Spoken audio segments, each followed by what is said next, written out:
welcome to my channel, The Trouble with Manifesting a Specific Person. This video is brought to you today because I got a few emails about this, actually just asking me to do this, and I do put it off, and I don't, like I said, I don't like talking too much about specific person manifestation, but this question has been asked by a couple of you guys watch the videos and a couple of emails I've had. I've been manifesting a specific person for over a year. In all cases, they've all been over a year. Where am I going wrong? Is there an outside source that's deciding that this isn't good enough for me? In my opinion, no, not at all. Again, I touched on this on the last video. You are probably watching a lot of content about it. And even when you're not watching content about specific person manifestation, you are looking at manifestation videos and you are applying everything to this specific person. So you might be trying to forget them, trying to let go, but all of the time, it doesn't matter what you're trying to do. The more you try, the harder it is. There's actually a thing, and I didn't know this, but we were out for dinner a while ago, and my brother-in-law's partner, she works for a mental health charity, and she was talking to Harry, my son, about different issues he's had back in the day. And anyway, and she said, but you're not like that now. And he said, no, well, mostly I've got over all of it. And she said, oh, how did you do that? And he said, oh, I just stopped trying to. I just accepted it and just said, oh, well, that's me and that's that. And he said, and then most of it just went.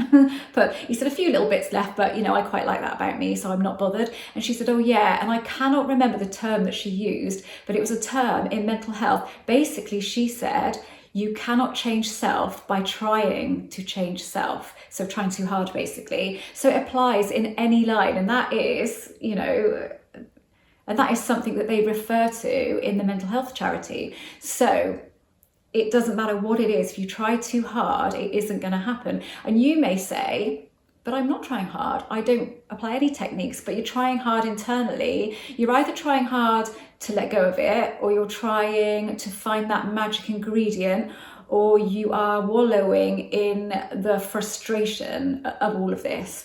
So that's really easy to do. Our mind will go there, and if we allow it, it'll just aid us to stay there, and we will.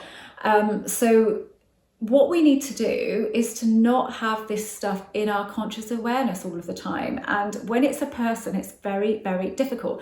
And the longer you go on and the more success stories that you see online can frustrate you because it's not happening for you. And you can start to feel that something is watching over you and deciding that this isn't right for you. But of course, the more you feel that, the more it's not going to show up, because then you're thinking, something outside of me is stopping this from coming. So that becomes a new belief that you create inside of you that perhaps that is the case. I personally don't believe that at all. I think we're in charge, and that's that. That's the design of us. We are in charge to run the show, but we are running the show. You might be running the show with your feelings. And just imagine if you're feeling the lack and frustrated and disappointed, how is that going to bring that person into your life and going to give you that opportunity? It's not. But you could let go of that in an instant and then get the opportunity the next day or the next minute even. That is the crazy stuff with this, honestly. I mean, the amount of stories that I've heard like that, people holding on and watching too many videos and reading stuff and all of that, and nothing happening for years. And then one of my clients, 10 years, could not let go of this particular person. The 11th year, he shows up in her life because she's basically gone, oh my God, what am I doing to myself? I am literally driving myself crazy. And she counted up the years and she said, I feel sick just thinking about the amount of time that I've wasted. Like, she was dating other people in that time. It wasn't as if she wasn't dating anybody else, and she was getting on with her life, but always in the back of her mind was him. And this is probably the case. Always in the back of your mind is this person and the manifestation of them. And really speaking, it isn't the person that you're hung up on. It's the manifestation of them that you get hung up on. Because really, if you look at this person, yeah, they might have been nice and great, and you might have had a good time together, and they might have a lot of good qualities, but I bet they're not all that, you know, not really. And you know that. So it isn't really them. It's the kind of, like when you were with them and you were having exchanges with them, whatever was going on, if it's an ex, then it is kind of that you miss. It is the correspondence, it's the communication, it's the nice things that they said to you, but it isn't them. It's not them as a person. So this is what happens. So I would sum this video up by saying, in my opinion, based on the amount of people that I've spoken to over the last 3 years. And as you can imagine, that is a lot of people. A couple of my friends, one story that I've told on here, I think I've removed the video because I tried to get rid of a lot of my SP stuff, but it is on my members area. One of my friends in particular, you know, people that have come in and out of my life, ex-boyfriends, things that have worked for me in the past, is always been when I've given up on it, as in I've still wanted it, but I've given up on the can't try to do this anymore, can't do it, and just let go. And the same with all of those cases, and all of the people I've spoken to got to a point where they started detaching, as in started living life and almost not trying to forget about it, but making the decision that they couldn't do this anymore. They had to start lightening up. So I always make notes of what people tell me, mental notes of it, and every single time, every single person, when I would talk to them and they would go, oh my God, you know, it's happened, I've heard from them, whatever, I'd say, how much were they in your conscious awareness when it happened? And mostly it's under 50%. And one client actually a couple of weeks ago, it had been 2.5 years and she had had a bit of sporadic contact in that time, but nothing major, nothing of any significance at all, like happy birthday or happy Christmas or nothing really. And she wanted a significant message from this person, and she was hung up on it and she kept imagining it and doing all the stuff. And then she said, but I'm not that attached. And then my question to her was, how often is it in your conscious awareness? And she said, oh, all the time.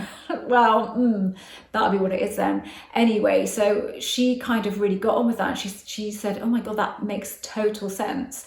And so she said, I've got to decide to let go of this because I just can't do this anymore. That's crazy. What I'm thinking is there in my conscious awareness all the time. Why? And it suddenly seemed ludicrous to her. So I said to her, stop watching content, don't have another coaching call with me, just don't do it. Stop watching content, stop reading stuff, take a massive break from it, and just, you've got to reset. That's what she did. And then I just got an email from her a few days ago saying OMG, and she'd had a reasonably significant message from him, probably not totally as she would have liked, but really, really significant, and saying things that she had imagined him saying before. And then I did say to her, so how much was it in your conscious awareness when, you know, once you'd got to that point? And she said, oh, definitely under 50%. She said, probably not much under it, but definitely under it. Much better than I had been. She said, I went out for dinner with friends and I got home and I thought, oh my God. And he just popped into my mind. Then she said, bloody hell, I didn't think about it. He was not in my conscious awareness through the whole of that meal, which was significant for her. So, you know, I can only talk about my experiences and experiences of people that I have spoken to. That's all I can do. I don't claim to be an expert at this. I don't, because nobody is, because it's bloody weird as shit. I don't get it, you know, I don't. But that's all I can do. So I can only come on here and say, this is what I've been told, this is what I have experienced. Maybe this will help you, maybe it won't. But one thing I can say is, ask yourself this question: do I want to be still looking at these videos and thinking of this person in a mind to being with them in a year's time? And hopefully that scares the hell out of you and you think, no, I bloody well don't. And so then you start releasing on it from this moment on. You can even say, this will never happen. I've said that with things. Other people I know have said that with things. Doesn't make any difference. It just helps you to release. That's all it is. You're not putting out a signal that you don't want it to happen. You're just going, oh, this will probably never happen. I just need to move on. I need to move past this. I don't need to watch any more videos. I've watched every single video that I could ever watch that's ever going to help me. Some won't be useful. There'll be contradictory advice, because there is. You know, we're all giving different advice because we're all giving it based on our own experience. You won't know where you are. You won't know what's the best thing to do. You'll start trying too hard. You'll never be able to let it go. So I really would suggest, give it a break. Give yourself a month away from YouTube. Or if you look at YouTube, look at something different, a different topic. For me, for example, I mean, I never look at this content at all. I might occasionally, Neville Goddard's stuff will pop up and I'll have a little listen to what she's got to say, because I like her sort of chatty way that she talks. Other than that, I don't think there's anybody in this industry that I look at, and that's not anything against them. I just don't want to hear anybody else's opinion, really. because it will just mess with me, mess with my, I just don't want to. So if I look at anything on YouTube, it's all beauty related. As shallow as that might sound, it is, because it's just, something to pass the time occasionally. Okay, I really hope this was useful.